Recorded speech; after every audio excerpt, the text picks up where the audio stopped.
그러면 40일 지나고 열흘 동안 기도 심사 50일이 되는 날을 오순절이라 그러는 거예요.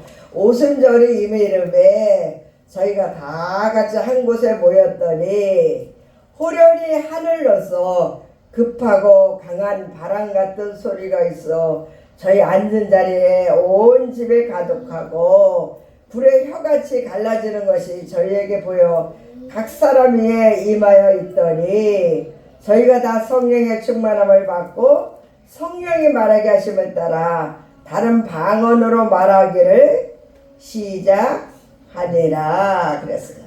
우리 요한복음 14장 16절 내가 아버지께 구하겠으니 그가 또 다른 보혜사를 너희에게 주사 영원토록 너희와 함께 있게 하시리니 그랬어요.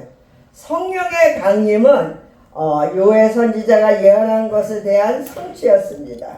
예수님께서 승천하신 후 제자들과 다른 사람들은 다락방에 모여 마음을 같이 저녁 기도 심어서 며칠 동안? 10일 동안 기도에 심었습니다. 그 결과 그들에게 무엇이 임했어요? 성령님이 임했습니다. 그들은 성령의 세례를 받았을 뿐만 아니라 성령의 충만함을 받고 성령의 강림의 사건은 제자들의 삶에 있어서 그들 삶이 뒤집히는 계기가 되었습니다. 이러한 제자들의 변화된 성령 받은 제자들의 삶을 생각하며 오늘 은혜를 나누고자 합니다. 첫 번째 저들에게 뭐가 임했냐면 방언을 했어요. 누가는 성령 강림의 현상을 묘사하면서 가장 먼저 방언을 언급했습니다. 오늘 2장 4절에 보니까 저희가 다 성령의 충만함을 받고 성령이 말하게 하심을 따라 다른 방언으로 말하기를 시작하니라 그랬어요. 성령의 의사를 나열하면서 방언 통역과 함께 마지막에 언급합니다. 그래서 어떤 사람들은 성령 받은 증거로서 반드시 방언의 은사를 받아야 한다고 주장하기도 해요.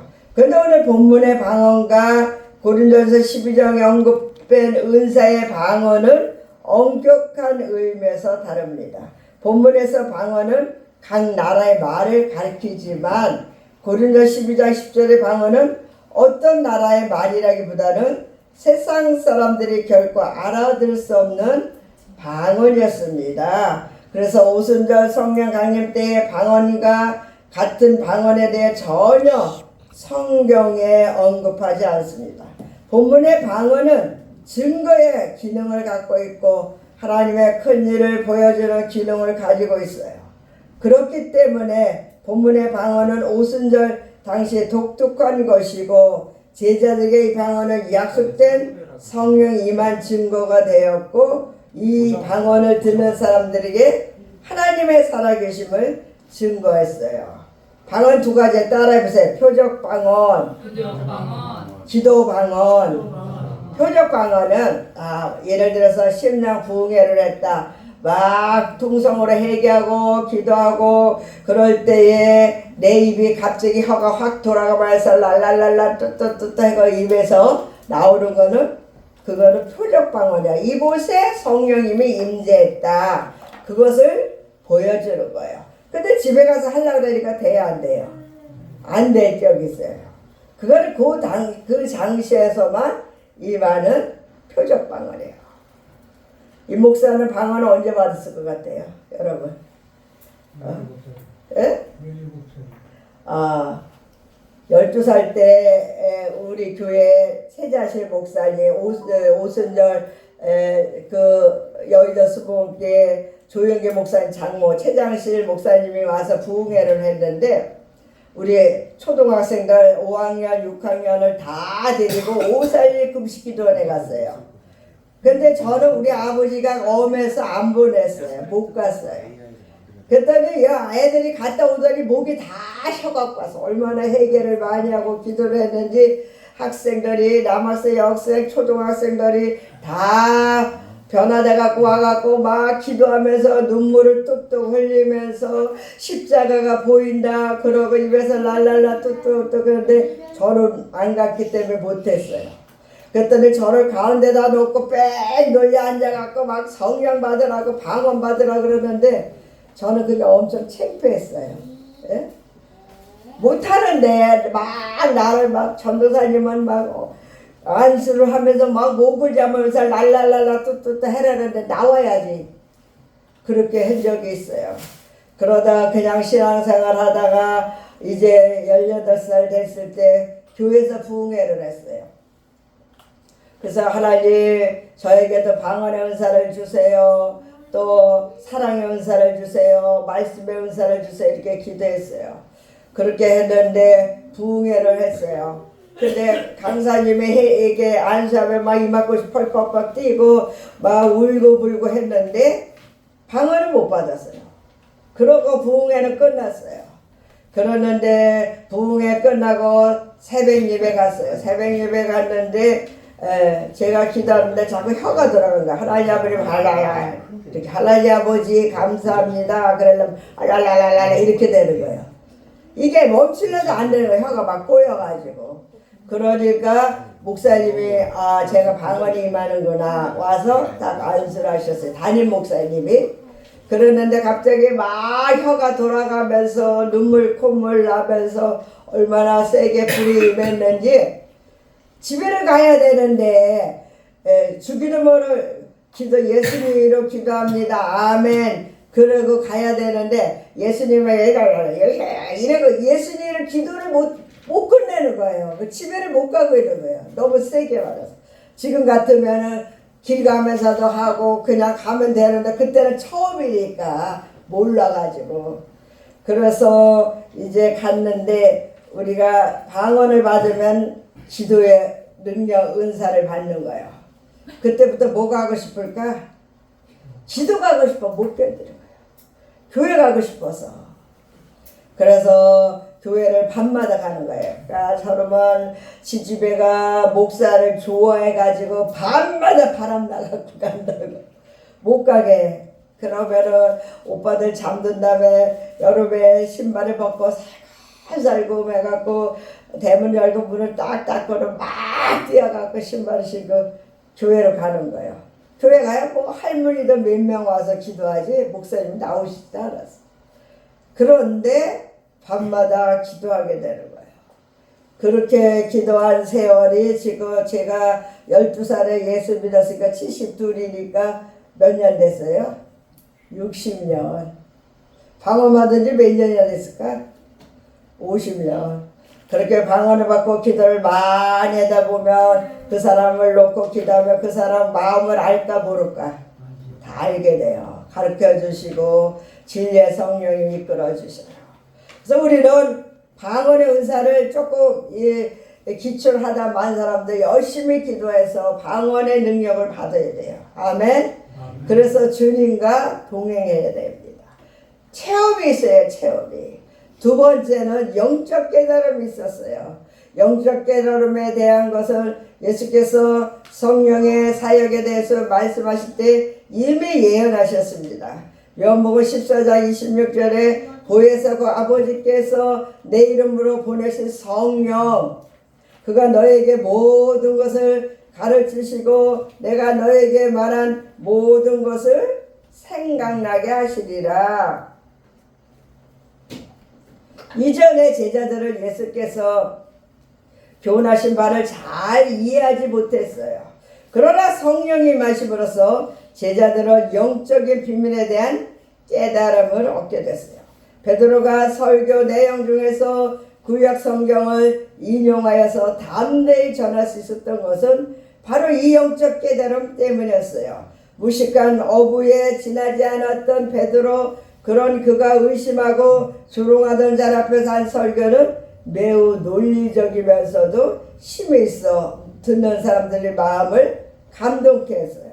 그래서 사도행전 2장 쭉 그가 설교하고 있습니다. 그럴 때 37절 보세요. 같이 읽어보겠습니다. 저희가 이 말을 듣고 마음에 찔려 베드로와 다른 사도에게 물어 가로되 형제들아 우리가 어찌할 걸 하거늘 38절 읽어요. 베드로가 가로되 너희가 회개하여 각각 예수 그리스도 이름으로 세례를 받고 제사함을 얻으라. 그리하면 성령을 선물로 받으리니.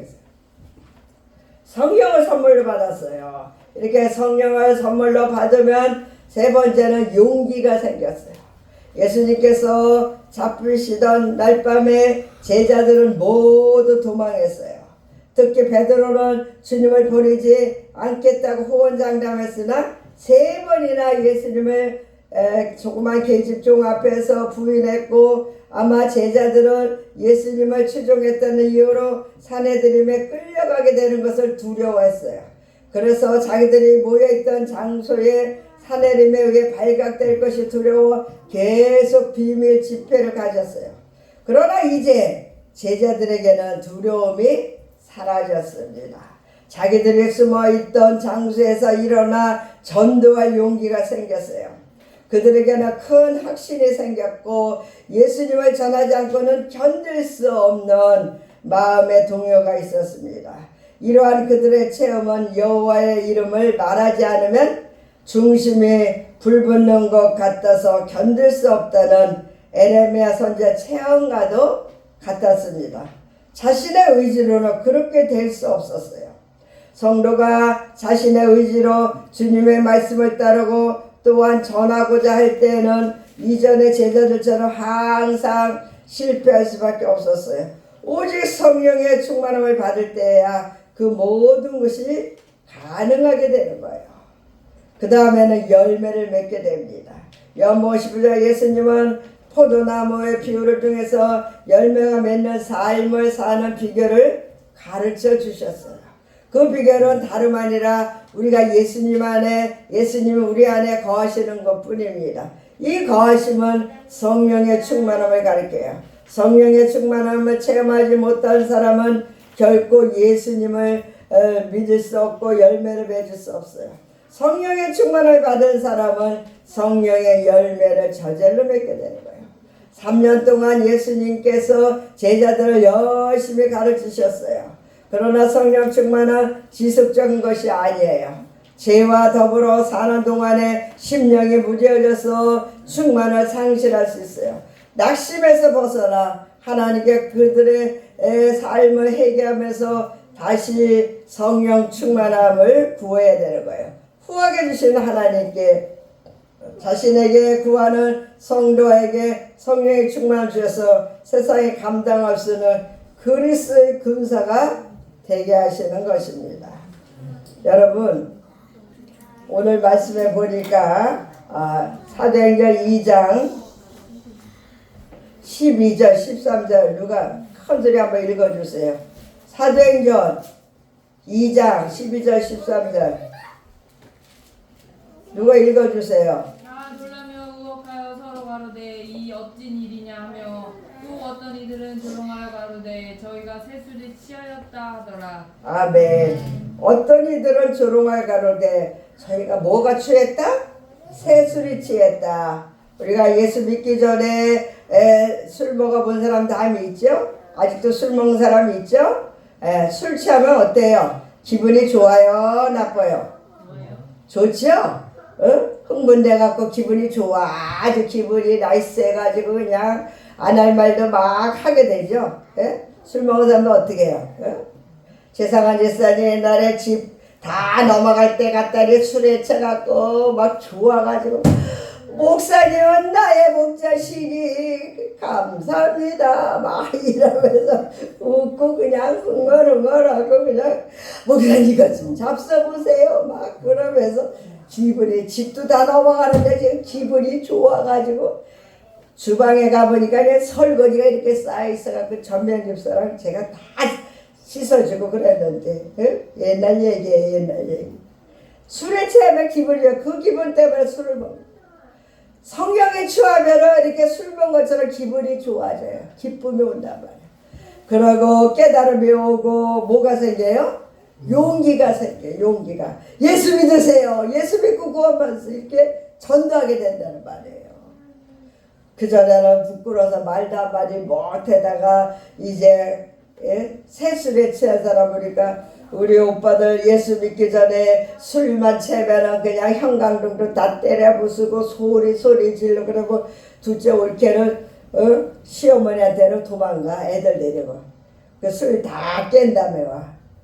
막 집안을 난리를 쳐. 막 다 집어던지고 때려 부수고 소리 지르고 악을 쓰고 경찰관이 내 형님이다 막 이런 소리 하면서 올라면 와, 나 잡으러 올라면 와 막 이러면서 길에도 막 들어놓고 막 주태가 심했거든요. 그게 제정신이야? 술기운이야? 술기운이죠. 그것처럼 우리가 사람들이 세술에서 했다 그랬어. 성령에 충만하면 담대해져요. 찬양도 기쁨으로 막 박수를 치고 불러요.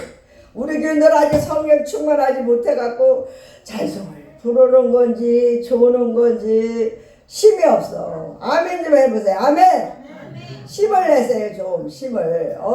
성령 충만해야 되잖아요. 우리가 이 악한 세상에서 축복된 삶을 살려면 마귀한테 싸워 이겨야 될 거 아니에요. 용기를 갖고 담대하고 열매를 가져야 돼요. 성령 충만하게 해서는 어떻게 될까요? 첫 번째, 자 보세요. 전혀 기도에 힘쓰자. 이미 성령의 충만함을 받으신 분이라도 기도에 힘쓰지 않으면 그 간격은 오래 지속되지 못해요. 여러분 아무리 좋은 그레인저 에쿠스 차례도 이제 여러분이 이제 기름을 꽉 넣으면 빵빵 잘 달리지만 기름이 떨어지면 그 차 가요 못 가요? 못 가죠. 그럼 어떻게 해요? 다시 또 기름을 충전해서 놓아야 돼요. 여러분 배터리 밤에 충전하시죠? 그 다음날 쓰려고. 충전 안 하면 어떻게 해요? 배터리가 다 나가면 전화도 못해요. 그것처럼 성령 충만함을 체험한 분들도 계속 기도 생활 안 하면 영적으로 약해질까 세질까? 약해져요. 감각이 잃어버리고 다시 메마른 삶을 살아가요. 그러면 나는 이렇게 살면 뭐해? 아유 까짓까 빨리 죽었으면 좋겠다 이런 생각하고 마귀에게 좋아하는 말만 해요. 성령 충만하면 하나님 감사합니다. 하나님이 다 해주셨어요. 아버지 감사해 이러던 입이 아유 이렇게 살면 뭐해? 맨날 몸은 아프고 돈도 없고 까짓거 죽으면 좋겠다 이런 생각으로 바뀐단 말이에요. 여러분 혼자 기도하다가 충만한 체험을 상실하게 돼요. 불붙은 장자 중에 하나만 떼어두면 금방 불이 잘 타요. 꺼져버리죠. 성도의 성령 받을 사람도 이와 마찬가지예요. 함께 모여 기도에 힘쓸 때 자신들이 더 충만해질 뿐 아니라 영적으로 연약한 사람도 힘을 얻을 수 있어요. 그렇기 때문에 교회의 기도 모임이 아주 중요합니다. 열심히 교회 와야 돼요. 아멘. 두 번째는 44절에 보니까 물건을 통했다 그랬어요. 이 부분에 대해서는 우리가 약간 조심해야 돼요. 유무상통한 제자들의 삶을 잘못 이해하게 되면 본문은 공산주의 이론이 됩니다. 이단들이 유무상통의 삶을 강조했어요. 특히나 전도관 해갖고서 다 물건 돈 가져와라 같이 잘 먹고 잘 살자 이렇게 해갖고 만든 회사가 뭐예요? 신앙촌이었고 문선명이 통일교도 그렇고 이단들이 이렇게 유무상통의 삶은 오늘날 공산주의 사회에서 겪는 가난뿐이라 지도층력만 배부릴 것이고 형식이 같다고 같은 것으로 성급하게 결론 내리면 안 됩니다. 초대교회 유무상통은 욕심이 배제되고 오직 사랑의 원리를 바탕으로 이루어졌어요. 이러한 사실은 그들의 마음을 같이했고 순전한 마음으로 음식을 먹었습니다. 말씀을 통해 알 수 있습니다. 오늘 기독교의 공동체는 개인의 욕심이 나타나면 안 됩니다. 그래서 요한 또 5장에 사도행전 5장에 보니까 아나니아 삽비라도 보니까 어떻게 해요? 재산을 다 팔아서 하나님께 드리기로 했는데 딱 팔고 나니까 욕심이 생겨서 안 생겼어요? 욕심이 생겼잖아요. 그래갖고서 얼마를 감추고 얼마만 갖다 드렸어요. 그랬더니 베드로가 성령이 충만해서 어떻게 해요? 아나니의 마음을 다 알아요? 몰라요? 알죠? 사도행전 5장 3절. 김승호 집사님 큰 소리로 읽어주세요. 사도행전 5장 3절.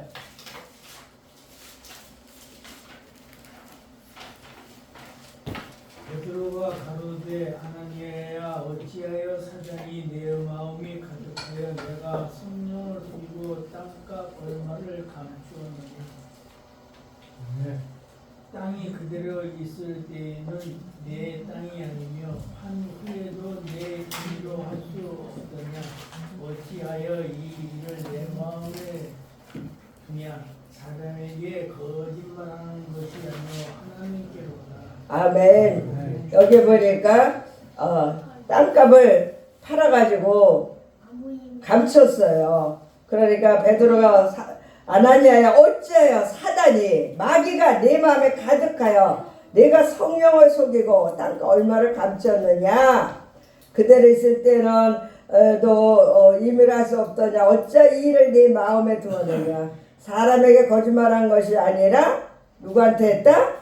하나님께 했다. 베드로가 지금 하나님의 이름으로 예수님의 이름으로 이 사역을 하고 있는 거잖아요. 오늘날에는 목사님이고 주의 종이잖아요. 아나니아가 이 말을 듣고 엎드러져 혼이 떠나는 이를 듣는 사람이 다 크게 두려워하더라. 젊은 사람들이 일어나 시신을 싸서 메고 나가 장사하니라 그랬어요. 예? 그 자세 즉시 징계 매를 맞고 죽음을 당하고 맙니다. 그러고 얼마 있다가 3시간쯤 지나 아내가 생전이라 알지 못해 남편이 죽은 것도 모르고 또 베드로가 가되 그 땅값 이것뿐이냐 내게 말하라 하니 가로되 예 이뿐입니다. 8절 그러고 있잖아요. 베드로가 가되 너희가 어찌 함께 깨어야 주의 영을 시험하려 하느냐. 보라 네 남편을 장사하고 오는 사람들이 발이 문 앞에 이르렀으니 곧 너를 메어가리라 한데 곧 베드로의 발 앞에 엎드러져 혼이 떠나는지라. 젊은 사람들이 들어와 죽은 것을 보고 메어다가 그 남편 곁에 장사하리. 온 교회와 이 일을 듣는 사람들이 다 크게 두려워하니라 그랬어요. 오늘 하나님 주의 종을 섬기고 성령님을 거스를 때 이렇게 엄청난 죽음을 당했습니다. 여러분 지금은 금방 이렇게 죽음을 당하지 않는다 할지라도 영적의 죽음이 와요. 그래서 기도 응답도 안 되고 하는 일이 되는 일이 없고 다 막힙니다. 그럴 때 회개하고 풀어야 돼요. 무엇인지 땅에서 매면 하늘에서 매고 땅에서 풀면 하늘에서 풀린다 그래서 땅에서 묶이면 다 묶입니다. 하늘에서 묶이면 다 묶여요. 그래서 여러분들은 하나님 앞에 맥히는 일이 없도록 해야 돼요. 세 번째는 모이기를 힘썼어요. 46절에 보니까 뭐라 그래요? 46절 날마다 마음을 갖춰요. 성전에 모이기를 힘쓰고 집에서 떡을 떼며 기쁨과 순전한 마음으로 음식을 먹고 그랬어요. 날마다 모이기를 힘썼어요.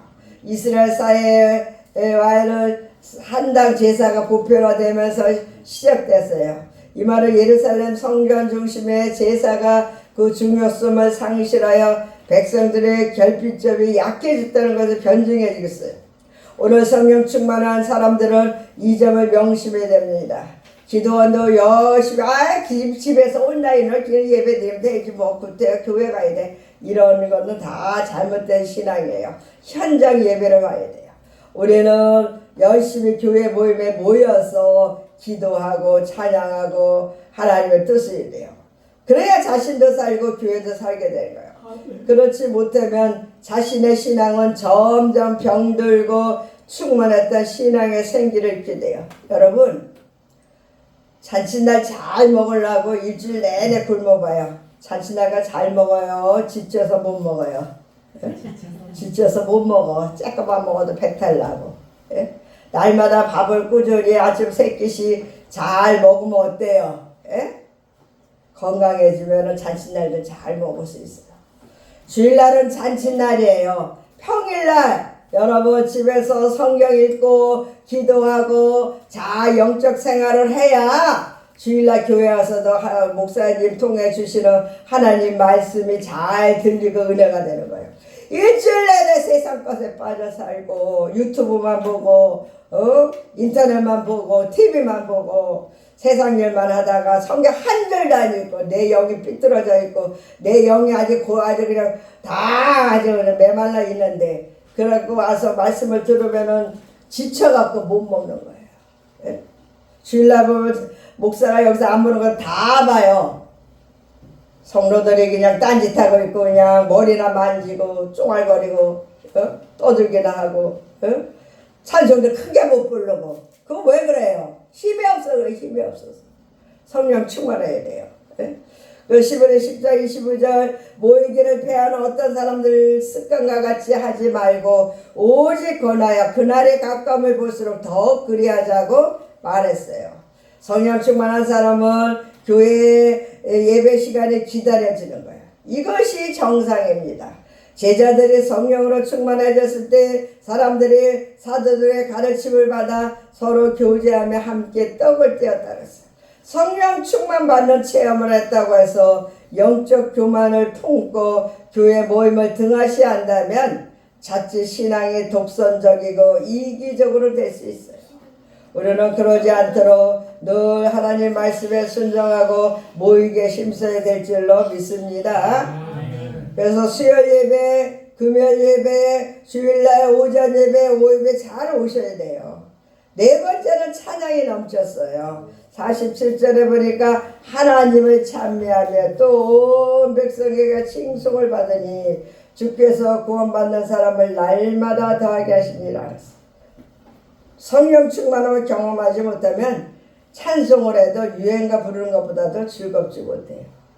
그러나 성령으로 충만해지면 절로 찬송이 흘러나오는 거예요. 춤이라도 추고 싶어지는 거예요. 다윗은 하나님 걷게가 다윗성에 들어올 때 하나님 앞에서 뛰놀며 얼마나 열심히 춤을 추었는지 어떻게 해요? 바지가 다 흘러내려가는 것도 모르고 춤을 추었어요. 그래서 미가엘이 뭐라 그래? 아유 저 왕이 돼갖고 저 채신머리 어깨 아유 저놈의 신랑 아유 저 모양이네 이러고 숭봤어요. 그래서 그것을 하나님 보고서 어떻게 해요? 평생 미갈에게는 아기를 주지 않았어요. 주의 종을 멸시했기 때문에. 다윗과 같이 우리는 모두 어린아이 같은 심정으로 아버지신 하나님 앞에 즐거이 뛰며 노래하며 춤을 추게 해야 될 줄로 믿습니다. 아멘. 성도들은 자신의 마음속에 찬송의 기쁨이 없으면 아직 성령 충만한 단계에 이르지 못한 거예요. 내가 못 부르면 유튜브를 통해서 찬양 많이 나오잖아요. 찬양 치면 다 나와요. 찬양이라도 들으세요. 듣기라도 하세요. 아멘. 그래서 우리 출애굽기 15장 1절 19절 보면 모세의 노래가 나와요. 여호와는 나의 힘이여 노래시니 나의 구원이시다. 그는 나의 하나님이시니 내가 그를 찬송할 것이요 내가 그를 높이리로다 하고 주님을 높이 홍해가 갈라져서 찬양한 게 나와요. 사사기 5장 1절로 3절에 보면 두브라와 바락의 노래가 나요. 너희 왕들아 들으라 방백들아 귀를 기울이라 나고 내가 여호와를 노래할 것이요 이스라엘의 하나님 여호와를 찬송하리로다 하고 즐거이 주님을 찬양했어요. 3회상 2장 1절 10절 보면 한나의 찬송이 나옵니다. 한나가 기도해가되 내 마음이 여호와를 인하여 즐거하며 내 뿔이 여호와를 인하여 높아졌으니 내 입이 내 원수들을 통하여 물러갔으니 주님을 높여드리리라. 왜 이렇게 한나가 찬양했을까요? 평생 눈물로 살고 슬픈 여자였지만 통곡하며 울며 그때 하나님이 한나에게 누굴 줬어요? 아들 사무엘을 줬죠. 약속해서 바쳤더니 그 아들을 바친데 그 다음에 몇 명을 줘요? 자식을? 7명이나 더 주시잖아요. 성경에 보면. 그래서 너무 기뻐서 이제 한나가 찬양하고 있어요. 누가복음 1장 46절 55절 보면 마리아의 찬송이 마리아가 가로되 내 영혼의 주를 찬양이다. 천사가 나타나서 내가 아들 낳으려니 이름을 예수라 하라. 그가 백성들을 죄에서 구원할 자라 했을 때 처녀에게 아들이 주신다고 했을 때도 주여 계절 중에 그대로 되기를 원하나이다 하고 이 마리아가 내 영혼의 주를 찬양하나이다고 주님을 높여드렸어요. 계시록 5장 9절로 14절이면 어린 양에 대한 찬송이 나와요. 구수가 만만이여 천천이라 큰 음성으로 가로되 죽임을 당하신 어린 양의 능력과 부와 지혜와 힘과 존귀와 영광과 찬송을 받으시기에 합당하도다 하더라 그랬어요. 성도 여러분, 여러분이 성령으로 충만이 되고자 간구하면 반드시 응답을 받게 됩니다. 아멘. 문제는 충만케 되었을 때 여러분이 어떻게 사느냐는 것입니다. 지속적으로 성령의 충만을 유지하기 위해서 기도에 힘쓰고 모이게 힘쓰고 찬양에 힘쓰고 유무상통하는 사람의 교제가 늘 있어야 합니다. 그럴 때 성령의 열매도 생활 속에서 맺어지게 되고 참된 예배, 신령한 예배가 이루어지는 것이에요. 성령 받은 제자 삶을 살고자 성령 충만을 날마다 간구하며 항상 조심함으로 마귀의 울매 빠지지 않도록 힘쓰고 그렇게 될 때 여러분은 참 그리스도의 향기를 바라는 삶이 될 줄로 믿습니다. 아멘. 기도하겠습니다. 살아계신 아버지 감사합니다. 이스라엘 백성들이 아버지 아니 제자들이 예수님 이제 부활 승천 올라가고 전혀 열흘 동안 기도 힘쓸 때 방언을 했고 영적 깨달음이 있었고 용기가 생겼고 열매를 맺었습니다. 아버지 성령이 충만히 지속되기 위해서는 전혀 기도 힘쓰고 물건을 통용하고 모이게 힘쓰고 찬양이 넘쳐서 아버지를 기쁘게 드리는 믿음의 삶이 되게 하여 주옵소서. 예수 그리스도 이름으로 기도드리옵나이다. 아멘. 찬송